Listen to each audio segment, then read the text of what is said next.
الحمدللہ رب العالمین والصلاة والسلام علی رسول اللہ صلی اللہ علیہ وسلم رب اشرح لی صدری ویسر لی امری واحلل عقدۃ من لسانی یفقہوا قولی سبحانک لا علم لنا الا ما علمتنا انک انت العلیم الحکیم رب زدنا علما ان الخیر الحدیث کتاب اللہ وخیر الہدی ہدی محمد صلی اللہ علیہ وسلم۔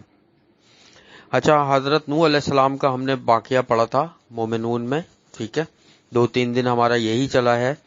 پھر انہوں نے اللہ سے دعا کری، ٹھیک ہے، اللہ تعالیٰ مدد فرما میری، اللہ تعالیٰ نے ان کی مدد فرمائی اور ان کو اور ایمان والوں کو بچا لیا، باقی جو ہے وہ غرق ہو گئے۔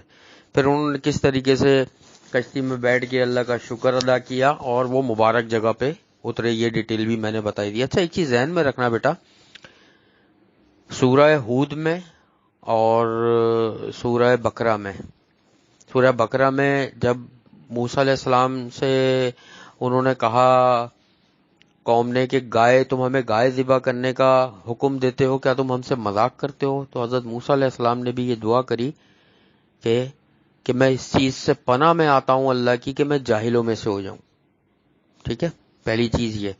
دوسری چیز، جب حضرت نوح علیہ السلام نے سورہ ہود میں اس کا ذکر ہے 46 آیت میں، جب حضرت نوح علیہ السلام نے اللہ تعالیٰ سے فرمایا کہ میرا بیٹا، تو اللہ تعالیٰ نے فرمایا آپ ایسی بات نہیں کریں کہ آپ کا شمار جاہلوں میں ہو۔ تھوڑا سا مطلب سمجھو، یہاں جاہل سے کیا مطلب ہے؟ یہاں سے مطلب ہے نا علم، کہ جس چیز کا آپ کو علم نہیں ہے۔ جاہل اس کو کہتے ہیں جن کو علم نہ ہو کسی چیز کا۔ فرض کرو ایک ڈاکٹر ہے، ہارٹ اسپیشلسٹ ہے، لیکن گاڑی کے انجن کے بارے میں وہ کیا ہے؟ وہ جاہل ہے، اس کو علم نہیں ہے، ٹھیک ہے۔ تو یہاں اس لفظ پہ تھوڑا غور کرو کہ اس لفظ کا مطلب ہے کہ موسیٰ علیہ السلام اور وہ جو ہے نوح علیہ السلام، یہ دونوں جملے کا مطلب یہ ہے کہ ان کو اس چیز کا علم نہیں، کہ موسیٰ علیہ السلام نے بھی یہ کہا کہ میں ایسی چیز سے اللہ کی پناہ میں آتا ہوں جس کا مجھے علم نہیں، اور حضرت نوح علیہ السلام سے بھی اللہ نے فرمایا کہ آپ ایسی چیز کا سوال نہیں کریں جس کا آپ کو علم نہیں، کیونکہ اگلی ہی آیت میں پھر انہوں نے یہ دعا کری تھی کہ یا اللہ میں ایسی پناہ میں آتا ہوں ایسا سوال کرنے سے جس کا میں علم نہیں رکھتا، ٹھیک ہے۔ تو یہاں جاہل کا مطلب ہوتا ہے جس کا علم نہیں ہے، یہ تھوڑا سا ذہن میں رکھو، ٹھیک ہے۔ اب آگے چلتے ہیں انشاءاللہ۔ اعوذ باللہ السمیع العلیم من الشیطان الرجیم من ہمزہ ونفخہ ونفثہ۔ ان فی ذلک لآیات وان كنا لمبتلین۔ اب اللہ فرما رہے ہیں بلا شبہ اس واقعے میں البتہ نشانیاں ہیں اور بلا شبہ ہم ہیں آزمانے والے۔ اللہ تعالیٰ فرما رہے ہیں یہ جو جتنے بھی واقعات گزرے ہیں نا اللہ نے بیان کیا، اس میں نشانیاں ہیں، کیونکہ یہ واقعات دوسرے جو مذاہب ہیں ان کی بھی پرانی کتابوں میں موجود ہیں اور قرآن کا اس سے لنک ہے کہ قرآن بھی واقعات، تو اللہ فرما رہے ہیں وہ ہم نے ہی واقعات سارے کیے تھے، وہ آزمایا تھا اللہ نے ان قوموں کو، اور جو کامیاب ہو گئے ان کو بچا لیا، جو ایمان نہیں لائے ان کو غرق کر دیا۔ تو اب ایمان لیا، اب یہ فائنل کتاب قرآن ہے، اس نبی پر، نبی صلی اللہ علیہ وسلم پر اور اس قرآن پر ایمان لے آؤ، کامیاب ہو جاؤ گے۔ یہ سب اللہ کی نشانیاں ہیں، اور پھر اللہ نے جیسے جیسے بچایا وہ سارے معجزے دکھائے، وہ سارے معجزے اللہ کی نشانیاں ہیں۔ آگے چلتے ہیں انشاءاللہ۔ ثم انشأنا من بعدهم قرنا آخرین۔ اب اللہ فرما رہے ہیں پھر ہم نے پیدا کیے ان کے بعد لوگ دوسرے بھی۔ اب اس میں اللہ تعالیٰ فرما رہے ہیں کہ ان کے بعد نوح علیہ السلام کے بعد دوسری قومیں آئیں، نوح علیہ السلام کے بعد بہت ساری قومیں آئیں۔ اچھا، یہاں پہ مفسرین کا تھوڑا سا اختلاف ہے، کچھ کہتے ہیں قوم سمود تھی، کچھ کہتے ہیں قوم عاد تھی، ٹھیک ہے، لیکن آگے آیتوں میں یہ آتا ہے کہ چیخ کا عذاب آیا ان کے اوپر، تو جس سے اکثر مفسرین یہ کہتے ہیں کہ یہ قوم سمود تھی اور ان کی طرف صالح علیہ السلام کو اللہ تعالیٰ نے بھیجا تھا، ٹھیک ہے۔ بہرحال اس میں اختلاف ہے مفسرین کا، وہ ہم آگے پڑھیں گے تو انشاءاللہ کچھ ہمیں کلیئر ہوگا۔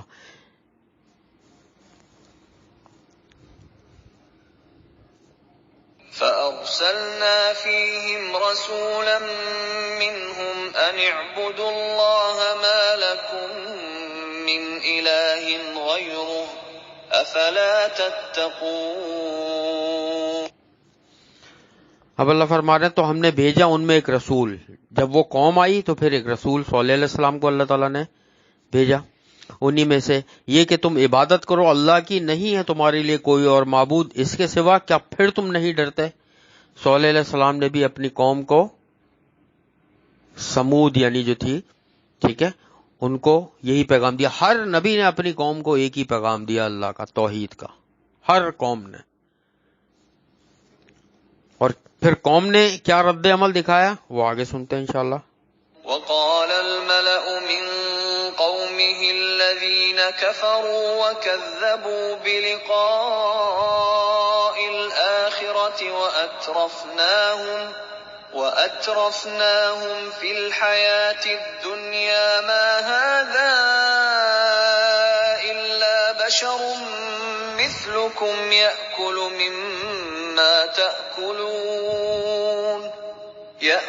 مما تأكلون منه ويشرب مما تشربون. اب اللہ فرما رہے ہیں اور کہا ان کے وڈیروں نے یا سرداروں نے اس قوم میں سے جنہوں نے کفر کیا اور جھٹلایا آخرت کی ملاقات کو, اور جبکہ اللہ تعالیٰ فرما رہے ہیں ہم نے دی تھی خوشحالی ان کو, معاشرہ بہت خوشحال تھا وہ دنیاوی زندگی میں. انہوں نے کیا کہا کہ نہیں ہے یہ رسول مگر بشری, یہ تو انسان ہے. ان کا خیال تھا کہ اگر کوئی رسول آئے گا تو ہو سکتا ہے کوئی فرشتہ ہو, کوئی نور ہو, وہ کوئی ایسا ہو کہ جو ایک الگ سی چیز دکھتی ہو. اللہ تعالیٰ نے انسانوں کے لیے انسانوں کو چنا رسول, تو انہوں نے کہا یہ تو انسان ہے تم جیسا ہی, اور وہ کھاتا ہے اس چیز کو جو تم کھاتے ہو, وہ بھی روٹی کھاتا ہے تم بھی روٹی کھاتے ہو, وہ بھی دال سبزی کھاتا ہے تم بھی دال سبزی ساری چیزیں کھاتے ہو, تو یہ تو انسان ہے, یہ رسول کہاں سے ہوا. اور پھر وہ پیتا ہے جس طرح تم پیتے ہو. انہوں نے کہا بھائی یہ تو وہی چیزیں پیتا ہے جو تم پیتے ہو.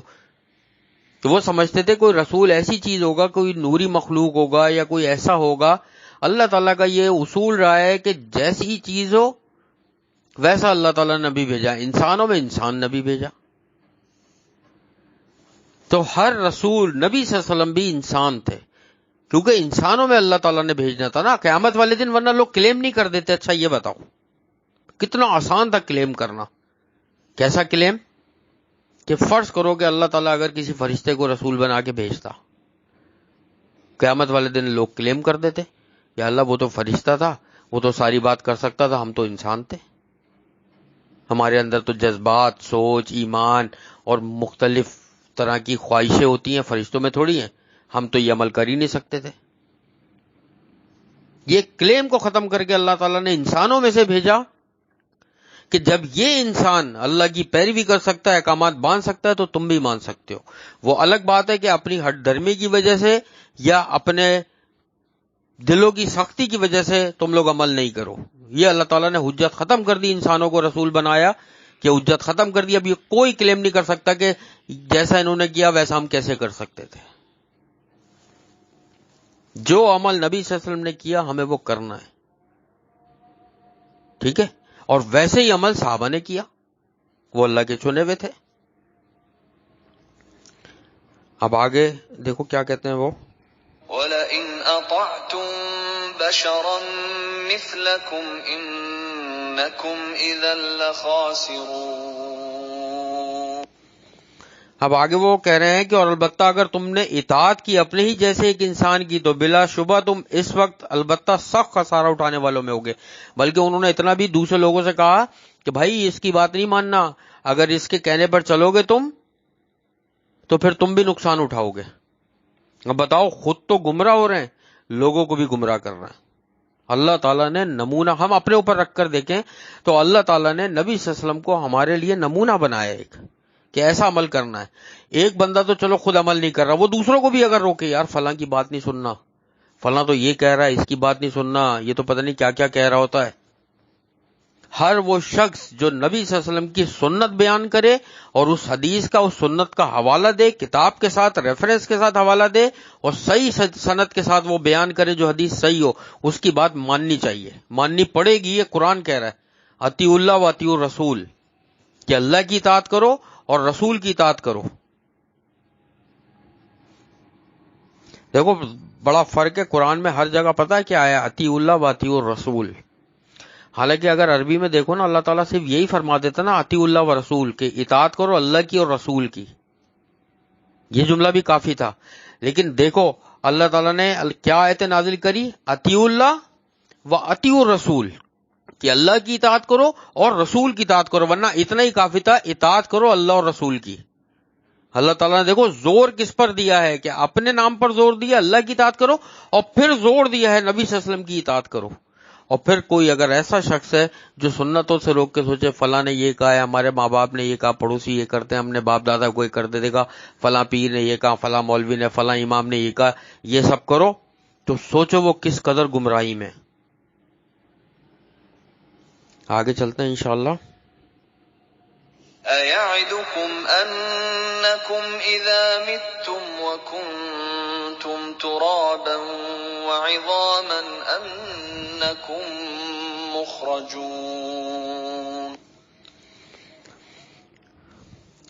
اللہ تعالیٰ فرماتا ہے کیا وہ وعدہ دیتا ہے تمہیں کہ بے شک تم مر جاؤ گے، جب تو ہو جاؤ گے مٹی اور ہڈیاں، تو تم بلا شبہ تم زندہ نکال کے لے جاؤ گے، زندہ نکال کر کھڑے کر دیے جاؤ گے. ہر قوم نے یہی کہا کہ یہ کیسا رسول ہے کہ وہ یہ کہتا ہے مرنے کے بعد جب ہم ہڈیاں ہو جائیں گے، ختم ہو جائیں گے، جسم مٹی میں مل جائے گا اور اللہ قیامت والے دن دوبارہ ہمیں زندہ کر دے گا. یہ کیسے؟ زیادہ تر لوگوں نے اسی بات پہ انبیاؤں کی مخالفت کری کہ اللہ دوبارہ زندہ کر دے گا کیسے جب ہم مٹی ہو جائیں گے. بھائی یہ سوچو اللہ قرآن میں فرماتا ہے کہ جو پہلی دفعہ پیدا کرنے پر قادر ہے وہ دوسری دفعہ بھی تو قادر ہے. اور سوچو پہلی دفعہ پیدا کرنا تو زیادہ مشکل ہوتا ہے، پھر تو آسان ہوتا ہے پیدا کرنا کیونکہ پہلی دفعہ وہ چیز پیدا ہو چکی ہوتی ہے. لیکن بس بہرحال دلوں پہ پردے تھے، نہیں لا رہے تھے ایمان، جکڑے ہوئے تھے اپنی برادری میں، اپنے رسم و رواج میں، اپنے ماں باپ کے طریقوں میں، نہیں انبیاؤں پر ایمان لا رہے تھے، ان کی باتوں پر. اور آج بھی یہی حال ہے کہ اگر کوئی چیز بتاؤ کہ یہ سنت نہیں، اصل سنت یہ ہے، تو لوگ ایکسپٹ نہیں کر رہے ہوتے. حالانکہ کھلم کھلا جب سنت سامنے آ جائے، حدیث کا ریفرنس مل جائے صحیح سند کے ساتھ، تو اس کو ایکسپٹ کرنا چاہیے. اور اگر مزید کنفرم کرنا ہے تو انسان جس کتاب کا ریفرنس دے رہا ہے وہ کسی بھی مسجد کی لائبریری میں جا کے اٹھا کے اس نمبر پہ اس باب میں یا اس چیپٹر میں وہ حدیث پڑھ لے کہ وہاں موجود ہوگی وہ. اور تخریج والی اگر کتاب لے لے تو اس کی پوری تخریج بھی ہوگی اسناد کی، جس کو مزید تحقیق کرنی ہے. اور مزید تحقیق کرنی ہے ان اسناد کے لیے علم الرجال کی کتابوں پہ، تہذیب و ترغیب، جل اللسان، یہ ساری علم الرجال کی کتابیں، وہ اس سے بھی تحقیق کر سکتا ہے. لیکن ہم تحقیق کیا کرتے ہیں؟ ہمارے بچے کے لیے کون سا اسکول بہترین ہے، 10 اسکولوں میں چکر لگائیں گے. ہمارے بچے کے لیے کون سا کالج بہترین ہے، 10 کالجوں میں چکر لگائیں گے. کون سی لائن بہترین ہے، بزنس مینوں سے مشورہ کرو، خاندان میں جو بہت کامیاب لوگ ہیں ان سے میٹنگ کرو، ان سے پوچھو آپ نے بچوں کو کس لائنوں میں ڈالا ہوا ہے، کون سی یونیورسٹیاں بہترین ہیں. اس چیز پر تحقیق کریں گے. اس چیز پر تحقیق نہیں کریں گے. دین کو ہلکا لیا ہوا ہے نا کہ تحقیق کون کرے. ایک فون کیا مولوی صاحب کو، ایک فون کیا کسی امام کو، ایک فون کیا کسی کو کہ یوں ہو گیا مسئلہ بتا دیں، انہوں نے بغیر حدیث اور قرآن کا ریفرنس دیے مسئلہ بتا دیا، یوں کر لیں بس.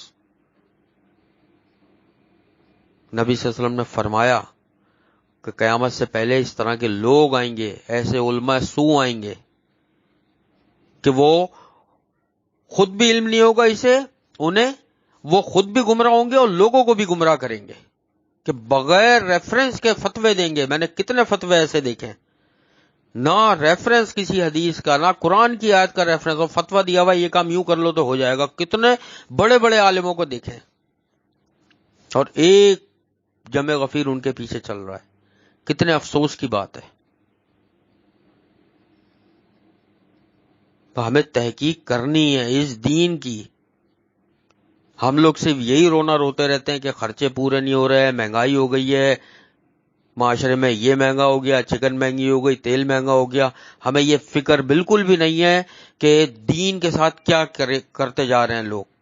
سنتوں کو ترک کر کے بدعتوں کی طرف آتے جا رہے ہیں، توحید کو ختم کر کے شرک کی طرف آتے چلے جا رہے ہیں. یہ کوئی رونا نہیں رو رہا. اسلاف جو ہمارے گزرے ہیں، امام احمد بن حنبل ہو گئے، امام بخاری ہو گئے، یا حافظ ابن حجر عسقلانی ہو گئے، امام شوکانی ہو گئے، ابن مبارک ہو گئے، کتنے نام میں لوں، ابن القیوم الجوزی ہو گئے. یہ لوگ روتے تھے جبکہ ان کے پاس ان کے گھر کے خرچے مشکل سے چلتے تھے، ان کو وہ فکر ہی نہیں تھی. یہ روتے تھے کہ معاشرے میں سنتیں لوگ چھوڑ رہے ہیں اور بدعتوں کی طرف آ رہے ہیں. روتے تھے یہ لوگ کہ لوگ کیا کر رہے ہیں دین کے ساتھ. آج ہم لوگوں کا رونا ہی نہیں ہے. عصر کی نماز کے بارے میں نبی صلی اللہ علیہ وسلم نے ارشاد فرمایا کہ جس کی عصر کی نماز فوت ہو جائے گویا ایسا ہے کہ اس کا پورا مال لٹ جائے اور اس کے پورے اہل و عیال یعنی اس کا پورا کنبہ، اس کے بیوی بچے سب مر جائیں، ختم ہو جائیں. آج دیکھ لو اگر کسی کی عصر کی نماز بغیر کسی عذر کے، چلو ایک اگر عذر سمجھ میں آ رہا ہے کہ کوئی سوتا رہ گیا، ٹھیک ہے، کوئی بیمار ہے نکل گئی، یا کوئی ایسی چیز ہے کہ چلو جیسے سوتے ہوئے شخص سے وہ ہے قلم اٹھا لیے گئے، یہ حدیث میں ہم نے پڑھا ہے. مطلب اذان ہو رہی ہے، وہ اپنے دنیاوی کاموں میں لگا ہوا ہے، اپنے بزنس میں، کاروبار میں، اسکول کی پڑھائی میں، کہ ابھی پڑھ لیں گے، ابھی بہت ٹائم میں پڑھ لیں گے، بالکل مغرب کا وقت ہو جاتا ہے. تو سوچو نبی صلی اللہ علیہ وسلم نے کیا فرمایا کہ گویا ایسا ہے کہ اس کا پورا مال لٹ جائے اور پورا اہل و عیال تباہ ہو جائے، ختم ہو جائے. عصر کی نماز جس کی فوت ہو جاتی ہے. اب سوچو کہ ہم لوگ کہاں کھڑے ہوئے ہیں کہ ہم لوگ ان چیزوں پہ افسوس نہیں کر رہے ہوتے. ہمارا افسوس کیا ہو رہا ہوتا ہے؟ فلاں مہنگی ہو گئی، اس دفعہ یہ نہیں لے پائیں گے، اس دفعہ یہ کیسے ہوگا، خریداری کیسے ہوگی، فلاں کیسے ہوگا، بجلی کا بل کیسے، ڈاکٹر کی فیس کیسے. یاد رکھو جب ہم اللہ کے دین کی فکر کریں گے اللہ آپ کی فکر کرے گا. اللہ کے دین کی فکر کرو، اللہ فکر کرے گا. یہ قیمتی چیز بتا رہا ہوں، نصیحت. اور اللہ آزماتا ہے، ایسا نہیں ہے، اللہ آزمائش بھی ڈالتا ہے. کوئی بات نہیں، وہ زندگی کا حصہ ہے. آزمائش آ رہی ہے، اس میں بھی اللہ تعالیٰ سے صبر و استقامت مانگنا چاہیے. حقیقت ہے بغیر اللہ کی اس سے نہیں آدمی گزر سکتا، کسی مشکل پریشانی تبلیغ یا اس سے آزمائش سے. لیکن فکر تو کرے آدمی اپنی. صبح بچے اٹھ رہے ہیں اسکول جانے کے لیے 6 بجے، 6:30 بجے، 5:30 بجے، اور ہفتہ اتوار کو سو رہے ہوتے ہیں، نماز کے لیے نہیں اٹھتے. یا اگر جو اٹھ بھی رہے ہیں جلدی، وہ عام دنوں میں نماز نہیں پڑھتے، اسکول کی تیاری، کالج کی، یونیورسٹی کی تیاری کر کے چلے جاتے ہیں. سوچو ہم نے کہاں فجر کی نماز کی کتنی اہمیت ہے. ہمیں خود سوچنا چاہیے. چلو کبھی نکل جائے آدمی کی کوئی چیز، میں یہ نہیں کہہ رہا ہوں کہ ایک دفعہ بھی کیوں اس سے چھوٹی. ایک یہ ہے کہ زیادہ تر روٹین یہ ہونی چاہیے کہ نماز جو ہے آدمی اپنے ٹائم پہ اول وقت میں پڑھے. اور نماز سے امپورٹنٹ تو میں تو سمجھتا ہوں کچھ بھی نہیں ہے. نہ کوئی تعلیم، نہ کوئی کاروبار، نہ کوئی نوکری، نہ کوئی بھی چیز نماز سے بڑھ کر تو کچھ بھی نہیں ہے. ہمارے یہاں سب سے لیسٹ جو اسٹیپ دیا ہوا ہے نا، لیول دیا ہوا ہے، وہ نماز کو دیا ہوا ہے.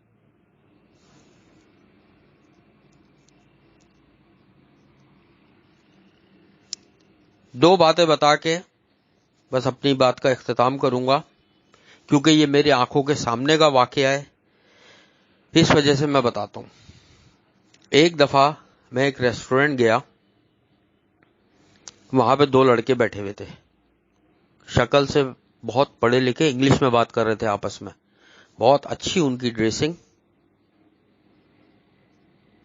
اور دونوں آپس میں انگلش میں بات کر رہے تھے کہ کسی بڑے اسکول یا بڑی یونیورسٹی کے ہوں گے. وہ اسکول کے تو نہیں تھے، کالج یا یونیورسٹی کے لڑکے تھے دونوں، اور دونوں دوست تھے.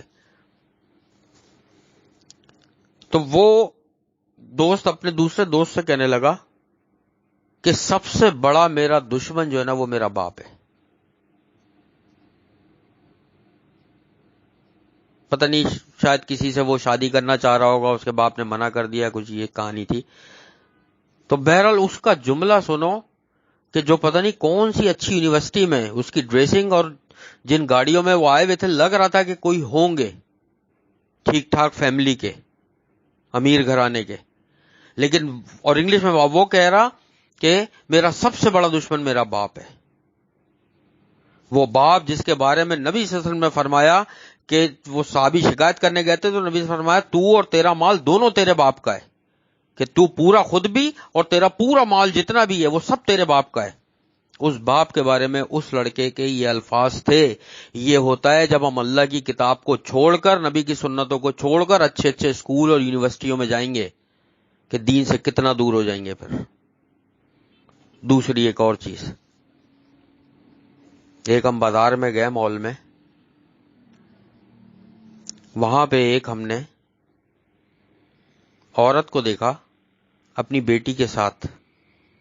بیٹی ان کی جو تھی، شکل سے ہی لگ رہا تھا ان کی ڈریسنگ سے بہت پڑھی لکھی، اور جس طرح کے ان کے وہ ہوتے ہیں نا جو بڑے بڑے ماڈرن گھروں کے جس طرح کے ڈریسنگ اور اسٹائل ہوتا ہے، سیم وہی تھا. وہ بھی لڑکی جو تھی وہ ہوگی یونیورسٹی میں ہوگی میرا خیال ہے، اتنی ایج ہوگی اس کی، 18 20 22 سال. میرے آنکھوں کے سامنے کی بات ہے، میں وہیں کھڑا ہوا تھا. وہ اپنی ماں سے کہہ رہی تھی کہ آپ بھی پاگل ہیں اور آپ کا سارا خاندان پاگل ہے. میں نے اپنی آنکھوں سے اس کے ماں کا ریئیکشن بھی دیکھا اور اپنے کانوں سے یہ بات بھی سنی کہ ایک جوان لڑکی اپنی ماں کو، کہ جس کا درجہ نبی صلی اللہ علیہ وسلم نے حدیث میں بتایا کہ 3 درجے زیادہ ہے باپ سے، کہ 3 دفعہ ماں کا درجہ بتایا اور پھر بتایا کہ پھر تیرے باپ کا حق ہے. اس ماں سے یہ کہہ رہی ہے کہ آپ بھی پاگل ہیں اور آپ کا پورا خاندان بھی پاگل ہے.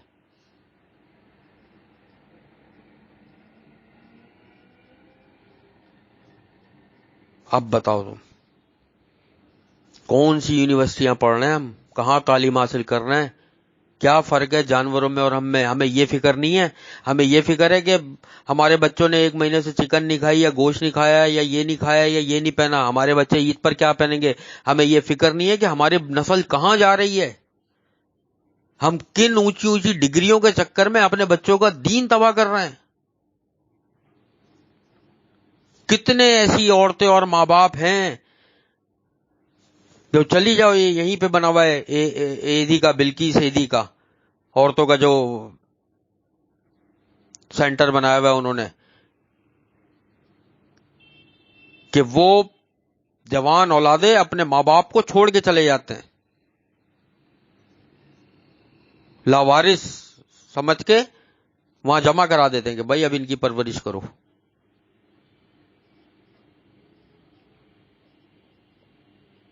کروڑوں روپے کے گھر میں رہ رہے ہیں، ان کی گاڑیوں میں گھوم رہے ہیں، ان کا کاروبار سنبھالے میں، اور بڑھاپے میں ماں باپ کو گھر سے نکال کے وہاں جمع کرایا ہوا ہے. کتنے ایسے لوگ ہیں. یہ دین کی فکر کرنی چاہیے ہمیں کہ ہمارا دین کیا کہہ رہا ہے. بہترین سب سے قیمتی چیز اس دنیا میں جو ہے وہ اللہ کا دین ہے، اللہ کی کتاب ہے اور نبی کی سنت ہے. اس سے قیمتی کچھ بھی نہیں ہے.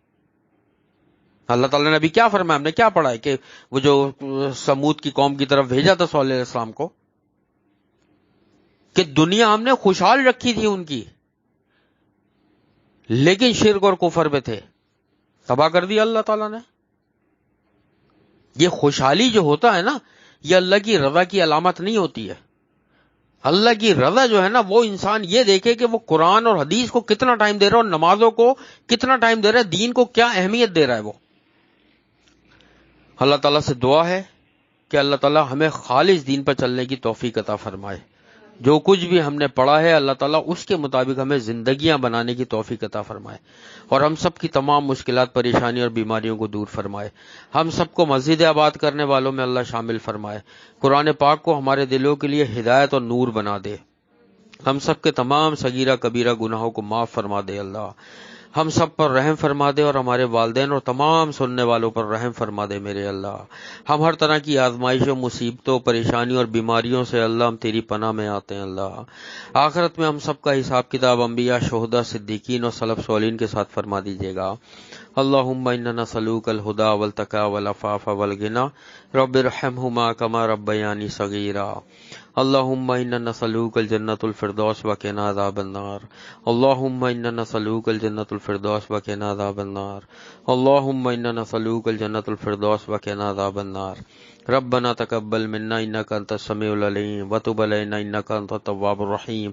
سبحان الله عما يصفون وسلام على المرسلين والحمد لله رب العالمين. سبحانك اللهم وبحمدك نشهد ان لا اله الا انت نستغفرك ونتوب اليك. السلام علیکم ورحمۃ اللہ وبرکاتہ.